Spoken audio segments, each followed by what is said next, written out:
This is Eja hot dog গাড়ি দেখা।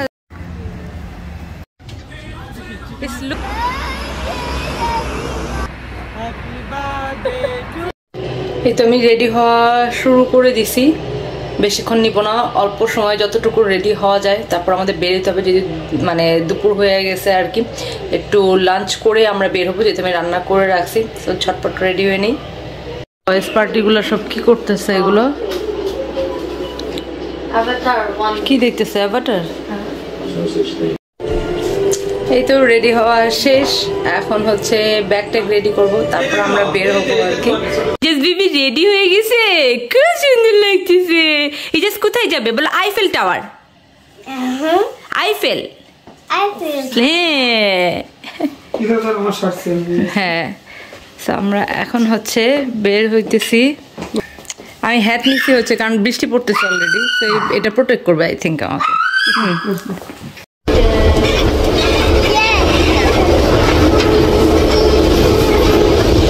Wow, this is Ijaz. His name is Ijaz. Name is Ijaz. Ijaz, yeah. Yeah. আমরা হচ্ছে মেট্রোতে ছিলাম, সেখানে এক মেয়ে আর কি, ছোটই হবে মেয়েটা, এত সুন্দর করে ইজাজের হচ্ছে স্ক্র্যাচ করে ফেলছে এত অল্প সময়ের মধ্যে, মানে আমরা তো দেখে পুরো অবাক। তো আমরা হচ্ছে প্রথমে হচ্ছে যে জায়গাটি এসেছি সেটা প্যারিসের খুবই বিখ্যাত একটা জায়গা, যার নাম হচ্ছে আর্ক দ্য থিওম্ফি। এটা একটা মনুমেন্ট, মানে স্মৃতিসৌধ, এবং এই স্মৃতিসৌধটা করা হয়েছিল ফরাসি যুদ্ধের সময় যে সৈনিকরা হচ্ছে ফ্রান্সের হয়ে মারা গিয়েছিল তাদের উদ্দেশ্যে করা, এবং তাদের নাম হচ্ছে এখানে আছে, জেনারেলদের নামও এখানে আছে। এবং এটা হচ্ছে প্রথম বিশ্বযুদ্ধের সময় অনেক অজানা সৈনিকের সমাধিও আছে আর কি এর ভোল্টের নিচে। তো এইটা খুবই বিখ্যাত একটা মানে জায়গা, অবশ্যই আপনারা প্যারিসে গেলে এই জায়গাটা অবশ্যই ভিজিট করবেন। তো আমরা এখন হচ্ছে রোডের ওই সাইডটা যাচ্ছি, মানে এটার সামনের দিক দিয়ে হচ্ছে ছবিগুলো বেশি ভালো আসে এবং দেখতেও সুন্দর। তো আমরা একটু সামনের দিকে যাচ্ছি। এটা আমাদেরকে সাজেস্ট করতে এখানে একটা লোক আছে, সে মানে বসেছিল তাই না, কি খাওয়াচ্ছিল, কবুতরকে খাওয়াচ্ছিল, ও আমাদের বলে দিল আর কি, যেভাবে যাও এভাবে তোমাদের ভালো হবে। আর এখান থেকে আমরা আইফেল টাওয়ারের একটু মাথা দেখতে পাচ্ছি। মনুমেন্টটাতে যাওয়ার জন্য আপনার উপর দিয়ে হচ্ছে যাওয়া যাবে না, কারণ উপর দিয়ে যেহেতু ওখানে পুরো 4 রাস্তার মোড়ের মতো, ওখান দিয়ে যাওয়া যায় না। তো নিচে দিয়ে যাওয়ার হচ্ছে ব্যবস্থা আছে, এবং নিচে দিয়ে এরকম হচ্ছে রোডের মধ্যে করা আছে। তো সেখান দিয়ে আপনাকে একদম উঠতে হবে মনুমেন্টের কাছে গেলে। আর যদি ছবি তুলতে চান তাহলে অবশ্যই রাস্তার ওই সাইড থেকে ছবি তুলতে হবে, কাছে আসলে কিন্তু সুন্দর করে মনুমেন্টের সাথে ছবিগুলো আসলে উঠানো যায় না।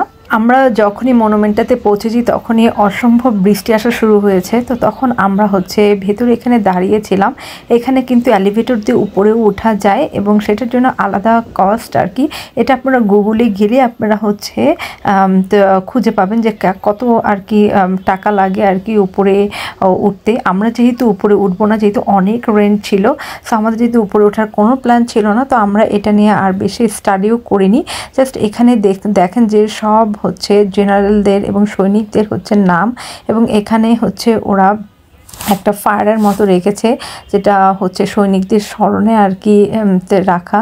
এই জায়গাগুলো কিন্তু ভিডিও এবং ছবির চেয়ে বাস্তবে কিন্তু অসাধারণ। আপনারা অবশ্যই হচ্ছে এই মনুমেন্টটা ভিজিট করবেন যদি প্যারিসে যান আর কি।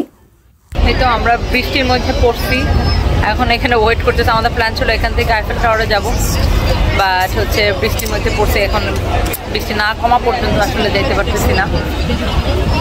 এটা হচ্ছে একদম সামনে থেকে হচ্ছে ভিডিওটি নেওয়া, দেখেন এখানে কিন্তু খুব সুন্দর আসেনি। তো অবশ্যই ভিডিও এবং ছবির জন্য আপনাদের রোডের ওই পাশে যেতে হবে।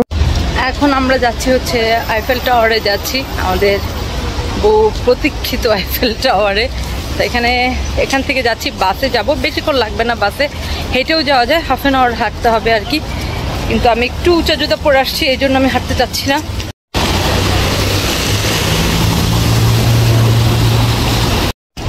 আমরা এই বৃষ্টির মধ্যে কি যে একটা অবস্থা, বৃষ্টির মধ্যে মানে বৃষ্টি একটু কমলে আমরা আবার রওনা দিতেছি, এরকম আর কি অবস্থা। মানে আজ যা প্ল্যান ছিল সব কিছু যাচ্ছে তাই অবস্থা। ভাবছিলাম যে বার্থডেতে খুব সুন্দর করে আইফেল টাওয়ারের জায়গায় আমরা ফটো সেশন করব, কারণ আমরা সবাই মোটামুটি সেম টাইপের ড্রেস পরছি, বাট কিছুই হচ্ছে না, কিছুই না। জায়গাটা খুব সুন্দর, আইফেল টাওয়ারের একদম সাথেই।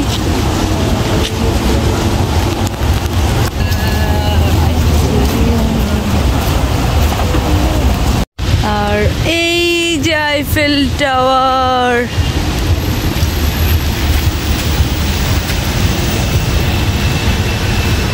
একটু মাথা দেখা যাচ্ছে আর কি।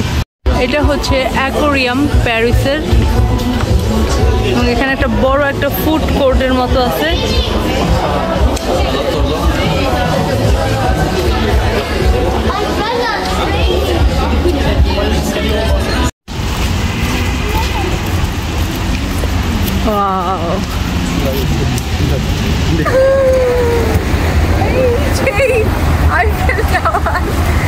যার জন্য আমাদের হচ্ছে এত ঝামেলা।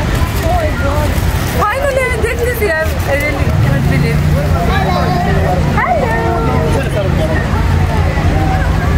আইফেল টাওয়ারের ফার্স্ট লুক আর কি। আমরা রাস্তাতে হেঁটে যাচ্ছি আর দেখতেছিলাম, তো এখন বেস্ট লোকেশনটা খুঁজে বের করবো আগে, যে দেখি বেস্ট লোকেশনটা কোন দিকে। নদীর পাড়ের দিকে মনে হয় বেস্ট আর কি, ওদিক থেকে সুন্দর লাগে। তো দেখি, হটডগ গাড়ি দেখা যাচ্ছে।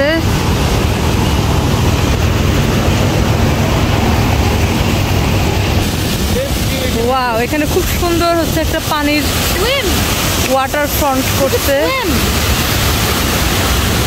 আর এটার সামনে একদম আইফেল টাওয়ার।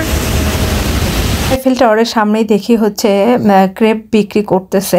তো এটা হচ্ছে ফ্রান্সের খুবই বিখ্যাত একটা আইটেম, যেটা হচ্ছে নিউট্রেলা দিয়ে এবং আরও হচ্ছে বিভিন্ন ওয়েতেই আর কি ওরা এটা বানায়। কিন্তু আমার কাছে কিন্তু এগুলোর কস্টিং বেশিই লেগেছে আর কি। একটা ক্রেপের জাস্ট নিউট্রেলা দিয়ে একটা ক্রেপের দাম ওরা রেখেছে হচ্ছে 4.5 ইউরো। ক্র্যাপটা নিয়েই হচ্ছে আমরা নদী পাড় দিয়ে হেঁটে যাচ্ছিলাম, আর এদিকে বৃষ্টিও হচ্ছে আসার প্রিপারেশন নিচ্ছিল। তো তাড়াতাড়ি আমরা যাচ্ছিলাম এবং আইফেল টাওয়ারের কাছাকাছি যেয়ে দেখলাম যে ওখানে একটা ফুড কোর্ট, এবং সেই ফুড কোর্টে খুব সুন্দর করে হচ্ছে সামনেই প্যারিস লেখা এবং আইফেল টাওয়ার দেখা যাচ্ছিল। তো আমরা ওখানে অনেক ছবি টবি তুললাম। মধ্যে ওরা পাস্তা করে দেয়, এগুলো কিন্তু পুরো চিজের চাঙ্ক বলা চলে। এই ফুড কোর্টটা ভালো লাগছে আমার, কারণ এখানে ভ্যারাইটি টাইপের ফুড ছিল এবং সব ফ্রেঞ্চ ফুড ছিল, ওদের ট্র্যাডিশনাল ফুড। এরকম বড় বড় হচ্ছে কি বলবো আর কি, তাওয়ার মধ্যে ওরা আর কি এই ওদের খাবারগুলো রাখছে, যেগুলো আসলে ম্যাক্সিমামই হালাল ছিল না, কিন্তু ওরা বলতেছিল চিকেনটা হালাল ওদের।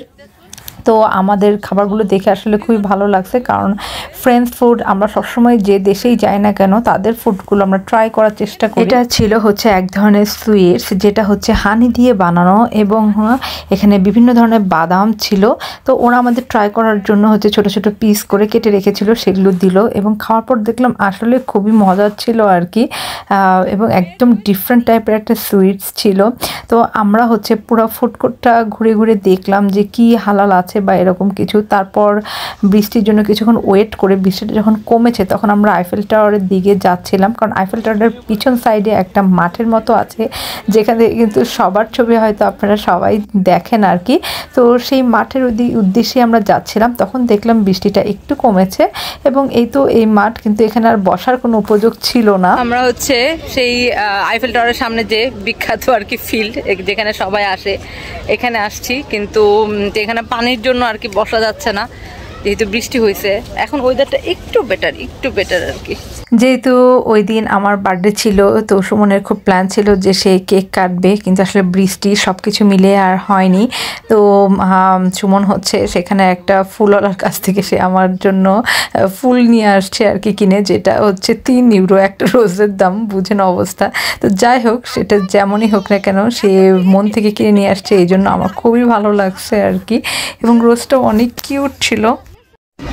আমরা এখানে হচ্ছে এটা ফটোগ্রাফার খুঁজতেছিলাম, বাট আমরা এখানে ফটোগ্রাফার পাইলাম না আজকে। অবশ্য ওয়েদারটাও ভালো না, সো খুব ইচ্ছা ছিল যে ফ্যামিলি একটু সুন্দর করে একটু ছবি তুলবো, বাট সেটা হইলো না আর কি। আবার কালকেও বৃষ্টি, তো জানি না কালকে কি হবে, বাট এমনি ভালো লাগতেছে।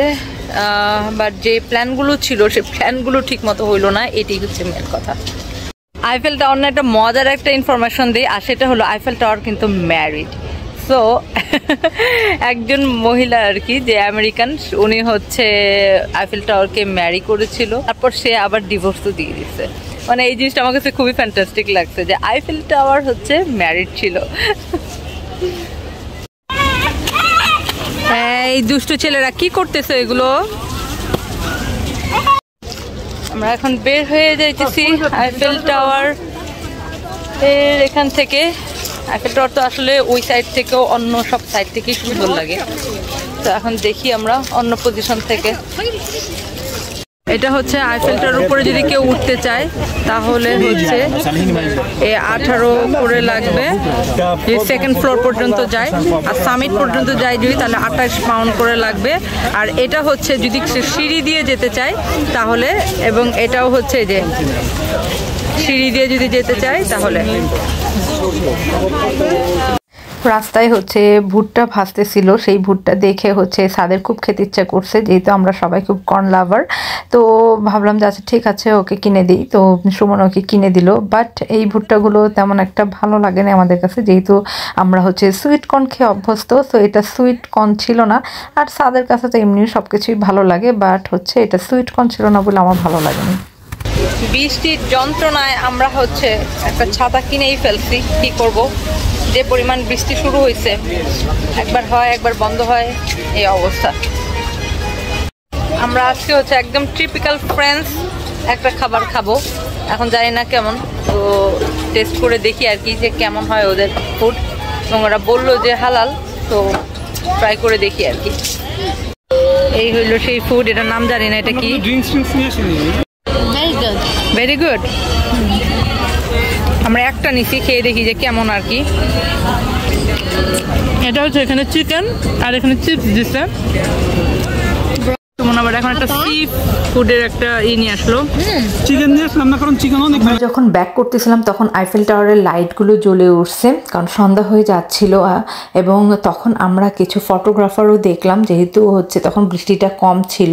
তো ওইখানে যে ব্রিজ আছে, ব্রিজের ওখানে আমি ফটোগ্রাফার দেখেছি এবং ওদের দিয়ে কিছু ফটোশ্যুট করেছি। আর সো এখানে আপনাদের অবশ্যই বার্গেনিং করে ফটোশ্যুট করতে হবে।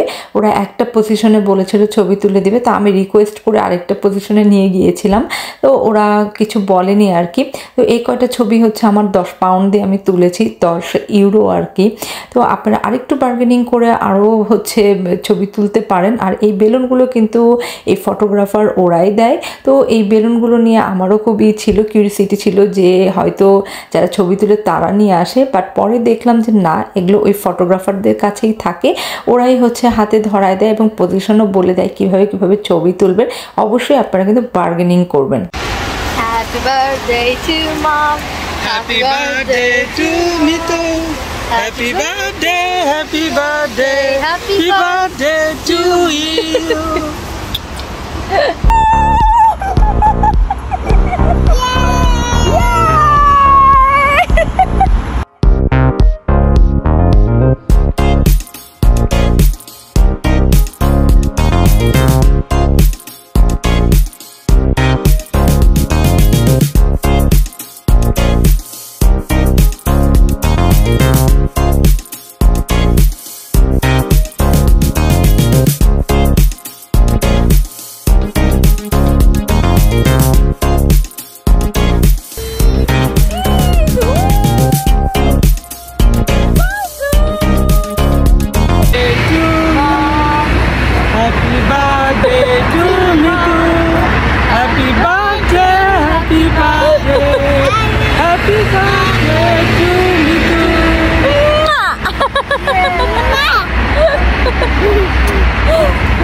তো আমরা হচ্ছে আইফেল টাওয়ারের ঝিলঝিলা আইফেল টাওয়ারও দেখলাম, তাই না স্যার? এটা অনেক জোশ ছিল, অনেক জোশ ছিল, কি বলবো। আইফেল টাওয়ারের ঝিলঝিলা আইফেল টাওয়ারটা না দেখতে মানে পারার দুঃখে আমার কষ্ট লাগতেছিল যে আমরা দেখতে পারলাম না। হ্যাঁ, এই বাচ্চারা এখন ঘুমু দিবে। তো আমরা বাসায় এসে এখন প্রচন্ড টায়ার্ড, সবাই খুব টায়ার্ড। এই যে পোলাপানগুলোরে হচ্ছে এখানে যে সোফা বেড আছে সেটা বেড করে দিছি, এখন সবাই ঘুমাই যাবে।